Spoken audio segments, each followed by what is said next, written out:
the word collab? I like it ironically. I think it's Ironically. like if like we're collabing right now, but like Yeah. that's a joke. But is it?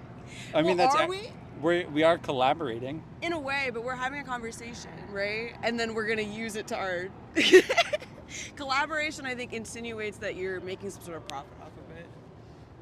Maybe Really? even. That's your connotation of it. Yeah. Okay. I'm not saying that's what we're doing. We're doing this for love of the game, in a way. It's all about the love of the game. Love of the game. Yeah. Huh. Profit. When I think about collaboration, I'm thinking just like working together. Well, yeah. You know? That's the thing is that's like the, a conversation is working together. That's the verb, right? And then the noun is like a collaboration, right? That's what I insinuates see. a little I bit see. more of a, that's what I was going for. Yeah. Fair. Okay, I mean, thank we are you. doing both. Yeah, thank you for letting me explain that. Yeah. Because I think Well, out of context, it's silly. See, I didn't go to college, so I need to be educated on things, you know? I went to film school, so like... You didn't go to college either. Exactly. Let's go. We're on the same level of education. This is a problem that I see in society, is I see that we are lost in connotations and not actually definitions. And if everybody just used definitions of words, we wouldn't miscommunicate as much because we'd all be actually saying the same thing. Like collaboration would mean the same thing to both of us. Yeah. So I love that you actually know the definition of the noun version and you told me. That's great. Yeah. That's the interesting thing about definition is I would argue that it's, I don't know the difference between objective and subjective at this very moment. I'm not going to whip out my phone. That would be really, but like it's through a matter of perception, right? Yeah. There's like the lens. Subjective. Yeah. Yeah. Right. Thank you. Yeah, so objective is like facts. Yeah. Subjective is like based on the subject. Okay. So you're the subject. Okay, gotcha. So it's subjective to you. Yes. Definitions are a little subjective. I just went to a whole philosophy night and the whole theme was context, which led to a lot of interesting... That was like a... Is that like the $1 philosophy class? Or did you go to something else? It's called New York Philosophy Club. It's free every Wednesday because I live in Brooklyn, so I'm usually at that one. But they do events Lower East Side and then Brooklyn. There's some like philosophy class that's like $10, so $1 a month for 10 months or 10 weeks or something. Yeah. It's like way... you ever like talk to someone that actually knows what they're talking about when it comes to philosophy? Like that's that. Like philosophy night it's free, so anybody can go and like... Some people there, you can tell, like, they minored in philosophy, and they're just, like, itching to bring that They just want to go fight? So, like, some people, like, really... Dude, that's crazy, dude. That's like going to the basketball court as an NBA player and just dunking on people. Coaching from the sidelines, essentially. Yeah, like, Wild. Yeah, but, yeah, it taught me a lot about sitting my ass down and listening, I won't lie. Because you think you have, like, a question, right? You're like, oh, this is gonna like shake everybody, and then it's like they're like kind of leagues above you. Anyways, I'm sorry, I'm rambling a little bit. Go ahead. Well, it's a podcast, you know. Okay, so 3 questions. Okay. The first question, super simple. Let me actually first. What's your name? Helena. Helena. I'm James. Nice to meet you. Nice James. to meet you, With a James. J. Yeah. Nice to meet you. Yeah. And my question to you is, what's your story? I grew up in Pennsylvania. I like to break everything down into like the bullet points that I think are a little bit of core of making who I am. I grew up in Pennsylvania. I went to Catholic school, K through 12, but my parents aren't like that. Very important to note. Like, I went home and it wasn't crazy. I was on Tumblr a lot. I was an internet person. And then I went to college on Long Island. I went to film school. I went to Hofstra. And the whole goal was to move to Brooklyn because Manhattan's kind of a lot for me. So I moved to Brooklyn in 2023-ish, I think, with my 2 best friends, and I still live in that apartment. Success. That was insane. A little serendipity. Yeah, I know. What was that about? I'm going to throw it away later. You planned this. Imagine. I planted a balloon over there. That's the punked aspect I was talking about. That's why you can't trust dude in the park with the microphone that's asking to interview you. It's all a setup. But I look like Jesus, and Jesus is always trustworthy. Is that what people tell you? A lot, yeah. Do you like that? I mean, there's worse people to be compared to. Okay. You know? We'll get into your relationship with Jesus as a figure in a little bit. But yeah, I moved to New York, or Brooklyn rather, and now I teach media actually at a community center. Let's go. Yeah. What is when you say teach media, what does that mean? I have like a computer lab in a rec center.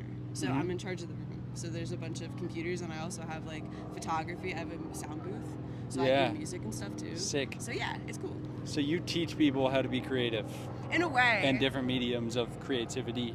That's the thing, is I'm a little bit like keeper of the tools, right? I Like, see. I give you keys to the A tools. librarian of technology. Yeah, teaching how to fish, if you will.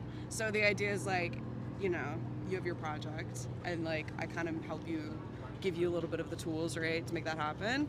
And then, yeah, like, and then it's your thing. I'm just teaching you how to do it. There we go. Question number 2, Helena. Okay. What problem in the world means the most to you? I think we are in an empathy epidemic. I think people forget how to relate to other people. As in just this thing is happening to them and I wouldn't want that happening to me. I think we're in that epidemic. And I also think we're leaving it, I think, a little bit. Like the I don't care epidemic, hate it. Don't fuck with that at all. The nonchalance epidemic, if you will. Yeah. I think we're reaching the end of it, because it's been proven, like, if you care about something, I think secretly people really do fuck with that. But yeah, that's in a broader sense. I think a lot of things come down to just not thinking about other people. Yeah. Did anyone ask you these questions back? Sometimes they do. Yeah. Am I allowed? Do you want that? Do you want that? Well, yeah, I'm curious what your answer is. My answer to this is education. Okay, cool. Because I think that education solves many of the other problems. And our education system was invented before the technologies that are changing the world, like cars and social media and AI. So I think we need to change the education system. And I'm trying to figure out right now what that looks like, because I think more technology in school actually like limits people's capabilities rather than enhances it. But there's like a school called Alpha School that's all like AI personalized coaching, which is actually doing well, I think. So I have some learning to do, but that's what I'm discovering is education. It is crazy. It's education, and I think general awareness is like the first step of that. Yeah, I mean, like, I work in public service, so like this is a little bit my bread and butter. I'll die on that hill. That I do think education is a key component to like investing in general betterment of society. Social mobility comes from education. Yeah. All right, last question. Who's the most impressive person that you've met, and what made them impressive to Helena? Thank you for remembering my name. I gotta practice it, so I keep it, you know? Really good interviewer skill, yeah. This is a little corny, I guess, but yeah, like my parents, my mom in particular, she's just a cool lady, first of all, great sense of humor, which I think is incredible to like maintain, you know? But she's... Are you saying she's old? Is that what you're saying? Nah, and she would say she's old too, but I don't think so. I don't think it's a bad thing. Exactly, young at heart. She started a business, and it's still like happening. Like they do video, and it was like 1980, whatever. It's been going on at least like 35 years, going on 40 years. Fuck yeah. Yeah, and it's just her and my dad. So like she does all that. Yeah. Yeah, right. Let's go. And yeah, like she's just a great person, and I think like your parents are like your examples of love, right? And that woman has an unconditional love for people, particularly like the family unit, that I am like every week being, you know, talking about in therapy of like, I can't even wrap my head around that. Like the acceptance that comes with unconditional love. So yeah, she's a very understanding lady. And she's been through a lot of weird situations and dynamics, and she's still like is strong and cool about it, because I think she's very assured of herself and her abilities. Love Lori. She's a cool person. Shout out Lori. Shout out Lori. She's a very impressive person. But yeah, who's yours? So I've been giving 2 answers to this. I think since I was first giving those answers, I've met a lot of people. So I'll tell you those people first. The first person is his name is Angel. He was an Army Ranger, so like operationally really good, special forces. Also just like huge dude, you know. And so he did that. Then he left, had a kid, moved across the country to like make a better life for them. He lives in Kansas City. I met him when he was an assistant to a friend of mine who's an entrepreneur. Okay. And he like, guys, he was a special forces like soldier. Now he's working for this like 5 foot tall Latino girl who's this like really good entrepreneur, and he's so humble. Like that dude's like really about it, but he's working as an assistant. His line was, if you text me you need anything, I will procure it. Great use of the word procure. Like literally anything in the world, I could say I want this, and he would figure out how to get it. Okay, cool. He'd like not sleep and wake and like get to the house at like 5 a.m. or 6 a.m. and cook us breakfast. Just like an all-around incredible human being, been through a lot but healed it well enough to like really perform well and be loving, which I admire a lot. Second person is when I was in the jungle in Ecuador, which is, you know, side quests. I met the leader of a tribe. She was 94, and I say this like with all of the weight. She was the most at peace person I've ever met. For me, like that reframed what success was. Is just not letting anything in life take me out of my center, like out of that peace that's inside.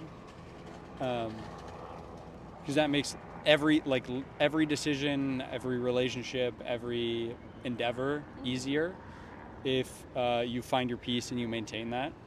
Because I think that that like internal peace is basically like your intuition, your internal compass. So she was really impressive because she had done that. I will leave it at that, but I've had some really cool interviews too. I can imagine.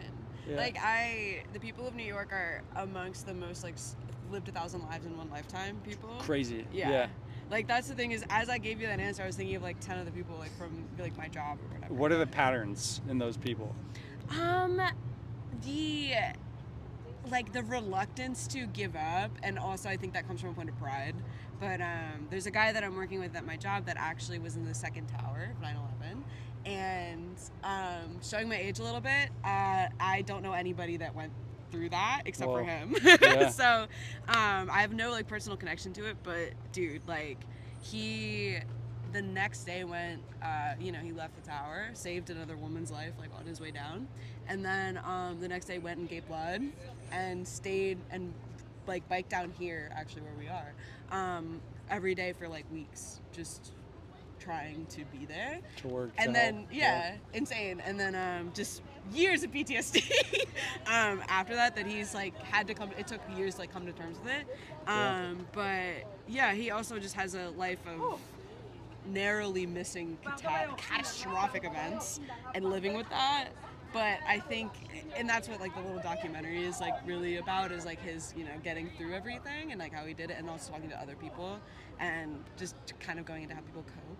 But yeah, it's like there's literally no succumbing to that at all. Like that's not even an option in people's minds.